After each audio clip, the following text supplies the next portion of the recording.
여러분 안녕하십니까? 포항 MBC 뉴스입니다. 코로나19 확진 환자만 치료하고 있는 포항의료원. 간호사 부족과 의료 장비가 모자라 운영 초기에는 큰 어려움을 겪었는데요. 사정이 알려지자 은퇴한 간호사 선배가 달려와주고 여기저기서 수술복을 보내주는 등 도움의 손길이 잇따르고 있습니다. 박상환 기자가 보도합니다. 경북 도립 포항의료원은 간염병 전담병원으로 지정되면서 지난 2일부터 코로나19 확진 환자만 입원 치료하고 있습니다. 하지만 의료 장비와 인력 지원이 모자라 운영 초기 빠르게 늘어나는 환자를 감당하기 힘들었습니다. 특히 선별진료소 운영에 따른 의료진 부족으로 큰 어려움을 겪었습니다. 동료를 도울 수 있는 뜻있는 간호사분들의 재능 기부와 자원봉사가 절실하다는 내용의 간절한 손편지가 알려졌고 소식을 전해들은 전직 간호사 15명이 달려와 포항의료원에서 근무하고 있습니다. 병원에서도 너무 의료진이 힘들고 간호사 분들도 우리 동료 선생님들이 너무 힘들어해서 어떻게라도 한번 자원봉사자라도 구하자라는 심정으로 그때 그렇게 냈었거든요. 또 포항의 한 산부인과 원장이 수술복 부족으로 어려움을 겪고 있는 포항의료원의 도움을 부탁하는 내용을 SNS에 올리면서 전국 각지의 병원 등에서 수술복 지원이 잇따랐습니다. 이와 함께 지역 내 종합병원 의료진들이 포항의료원에 지원 근무하며 도움을 주고 있습니다. 감염병 전문 병원으로서의 역할을 처음 하는 부분이라서 굉장히 미숙한 부분도 많고 이제 열악한 부분도 많았는데 이제 도나 시나 열심히 적극적으로 지원해 주셔가지고 지금은 그나마 용품이라든가 이런 부분에 대해서는 지금 어느 정도 이제 좀 해결이 된 걸로. 이러한 도움들이 하나둘씩 모이면서 힘든 의료진들에게 용기를 주고 코로나19 극복에 희망을 보여주고 있습니다. MBC 뉴스 박상환입니다.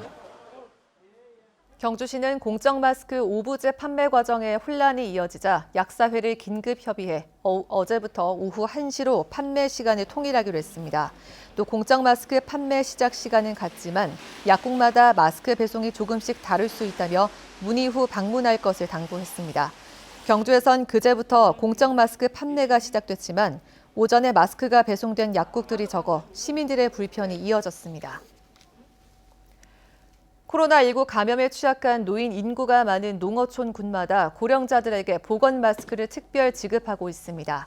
울진군은 오늘부터 읍면사무소를 통해 75세 이상 노인과 중증 장애인, 임산부에게 1인당 2장씩 마스크를 나눠주기로 했습니다. 영덕군도 최근 3만여 장의 마스크를 65세 이상 주민에게 2장씩 지급했습니다. 한편 울진군은 구수곡 자연휴양림을 확진 환자 생활치료센터로 지정한 결정을 잠정 보류하고 도내 상황에 따라 운영하기로 했습니다. 미래통합당이 선거구가 조정된 군위, 의성, 청송, 영덕의 공천 후보를 재공모한 결과 강석호 현 의원과 김희국 전 의원이 신청해 맞붙게 됐습니다.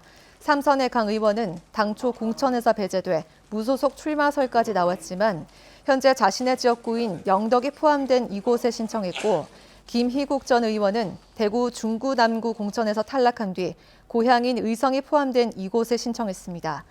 한편 더불어민주당은 영주 영양 봉화 울진 선거구의 경우 송성일 전 봉화군 농민회장과 황재선 변호사 간의 경선을 결정했습니다. 미래통합당 현역 국회의원이 탈락한 가운데 경주에서는 무소속 출마 선언이 잇따르고 있습니다. 김석기 국회의원은 경주 민심을 무시한 공천에 굴하지 않겠다며 재심을 청구하고 무소속 출마 여부를 고민하고 있고 정종복 예비후보는 경험 있는 후보를 모두 배제한 것은 시민 여론을 무시한 것이라며 무소속 출마를 선언했습니다.